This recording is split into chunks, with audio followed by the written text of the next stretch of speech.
Hello বন্ধুরা, welcome back to রিশুস blog. তো আর একটা নতুন ব্লগ নিয়ে তোমার সামনে চলে এসেছি। তো দেখতে পাচ্ছ খুব সাজুগুজু করেছি। তার কারণ হলো আমাদের রিলেটিভের মধ্যেই একজনের, একটা দাদার অনেক দিন বাদে ছেলে হয়েছে, তো তার অন্নপ্রাশন আজকে। তো অন্নপ্রাশনে আমরা যেতে চলেছি।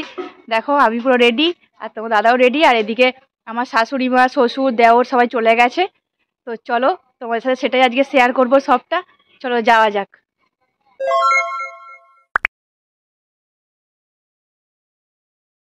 যেহেতু 2-3টে বাড়ির পরেই অনুষ্ঠানটা, তো আমরা হেঁটে হেঁটে যাচ্ছি। আর দেখো আমাদের সঙ্গে ওই কুকুরটাও যাচ্ছে।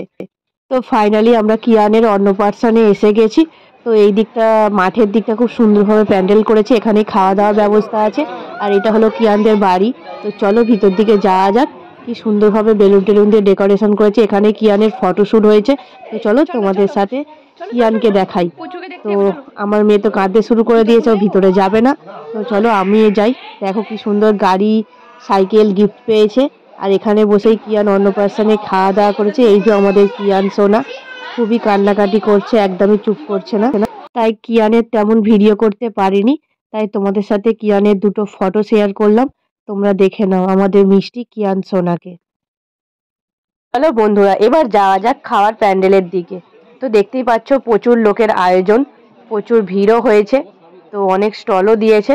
তো চলো কি কি স্টল দিয়েছে তোমার সাথে সেটা শেয়ার করি। তো আমি নিচের দিকে নামছিলাম, তো দেখলাম আমাদের পাড়ারই একটা ভাইপো ছুটি ছুটি এসে হাই হ্যালো করে নিল। নাম তার চিকু বাম। ঠিক আছে, সে খুব খুশি আমি ক্যামেরা করছি বলে। তো সে সবাইকে ডাকছিল যে এই দেখো দেখো বৌদি ভিডিও বানাচ্ছে। তো দেখলাম সুজয়ও এসে গেছে, আর কোচনও এসে গেছে। আর এইদিকে তাকিয়ে দেখি স্টলগুলোতে প্রচুর ভিড়। যেহেতু তোমাদের বলেইছিলাম যে দাদা প্রচুর লোকের আয়োজন করেছে, তো স্টলেতে প্রচুর ভিড়। আমার মেয়েকে নিয়ে তো ঢোকা সম্ভবই না। তো সেই জন্য ভাবছিলাম কার কাছে রেখে আমরা স্টলটা দেখবো কি কি বসেছে। আর একটু খিদেও পেয়ে গেছিলো। তো তারপর দেখলাম আমাদের ছোট কাকু আছে, তো ছোট কাকুর কাছেই আমার মেয়েকে বসিয়ে দিলাম। এখন যেহেতু আইসক্রিমের বায়না করছে, তাই হাতে একটা আইসক্রিম দিয়ে দিয়েছি। এবার ও আইসক্রিম খান, আমরা স্টলে ঘুরে আসি। স্টলে প্রথমে ঢুকে দেখলাম পকোড়া শেষ। ভাগ্যে ছিল না আমাদের পকোড়া খাওয়া। তো এই গরমে তো কফি খাওয়া সম্ভব নয়, তাই দুপুরবেলা তাই আমরা কফি খেলাম না। সামনেই দেখছিলাম যে পাপড়ি চাট দিচ্ছে, তো চটজলদি 2 প্লেট পাপড়ি চাট নিয়ে নিলাম। তোমার দাদার একটা আর আমার একটা। তো চলো পাপড়ি চাটটাই খাওয়া যাক। তো পাপড়ি চাট খাওয়া প্রায় শেষ। তো এবার সামনের স্টলের দিকে এগিয়ে গেলাম, দেখলাম পরের স্টল বসেছে ফুচকা। ফুচকার প্রতি অতটা ইন্টারেস্ট নেই, কারণ পাপড়ি চাট আর ফুচকা প্রায় একই টাইপস। তো ফুচকা খেলাম না। তো আর একটু সামনে এগিয়ে গেলাম, দেখলাম ও বাবা, এ তো আমার ফেভারিট খাবার, রেশমি কাবাব। তার বেশি দেরি না করে দেখলাম পাতা শেষ। তো পাতা শেষ বাদ দাও, আমি হাতেই বললাম দিয়ে দাও, আমি চটপট খেয়ে নিই। হাতে করে নিয়ে আমি রেশমি কাবাব খেতে শুরু করে দিয়েছি। আর দেখলাম ঠিক তখনই পলকও এসে গেছে কাবাব খাওয়ার জন্য। তো পলক ভাবছে কেন আমাকে প্লেট দিচ্ছে না। তো প্লেট নেই, বললাম হাতে করে তুইও নিয়ে নে। আর এদিকে কাকিমাও একটু দেখিয়ে দিল যে এই দেখো আমিও খাচ্ছি। তো কাবাব খাওয়া কমপ্লিট। তো তার পাশেই বসেছিল স্প্রাইট। তো স্প্রাইট আমার ভালো লাগে না, কিন্তু তোমার দাদা বললো যে আমার জন্য একটা নাও, আমি একটু খাবো। তো সেই জন্য তোমার দাদার জন্যই একটা গ্লাস নিলাম।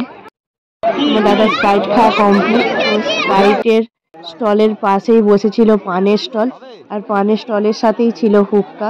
তো সবাই খুব ট্রাই করছিল, আমি দাঁড়িয়ে দাঁড়িয়ে দেখছিলাম।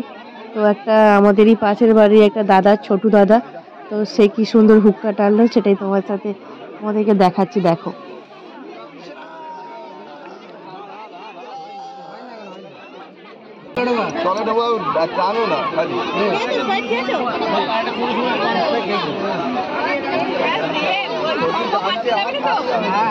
আটকে পড়ে যাবে, ঘুরে মাথা ঘুরে। এখানে মিষ্টি ছাড়া বন্ধ।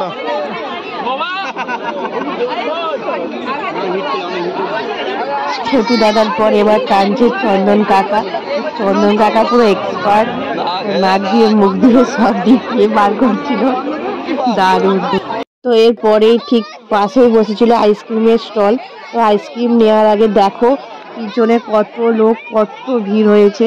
তো চলো এবার আইসক্রিমটা নিয়ে খাওয়া যাক, কারণ খাবার ওখানেও প্রচুর ভিড় আছে। যেহেতু আনলিমিটেড আইসক্রিম ছিল, তো আইসক্রিম স্টলে প্রচুর ভিড় ছিল। যে দাদাটা দিচ্ছিল সেই দাদাটা আইসক্রিম দিতে দিতে হাঁপিয়ে যাচ্ছিল, কিন্তু তাও দিতে হচ্ছিল বাধ্য। তো আমি অনেকক্ষণ লাইন দেওয়ার পর হাত বাড়িয়েই ছিলাম, তারপরে শেষমেশ আমি আইসক্রিমটা পেলাম। স্টলের খাবার তো খাওয়া শেষ হলো, মেন খাবার জায়গায় ঢুকে দেখলাম প্রচুর ভিড়, দেখতেই পাচ্ছ প্রচুর ভিড়। তো তাই একটু দাঁড়িয়ে গেলাম যে এই ব্যাচটা শেষ হলেই তারপর বসে পড়বো, কারণ তখন প্রায় বাজতে যায় প্রায় 2:45। তো শেষমেশ খাওয়ার জায়গা পেয়ে গেছি, তো বসেও পড়েছি। আর ক্যাটারিংয়ের ভাইগুলো খাবার দিতেও শুরু করে দিয়েছে। প্লেটে এসে গেছে টমেটোর সস আর স্যালাড, আর তার সঙ্গে আসতে চলেছে ভেটকি ফ্রাই।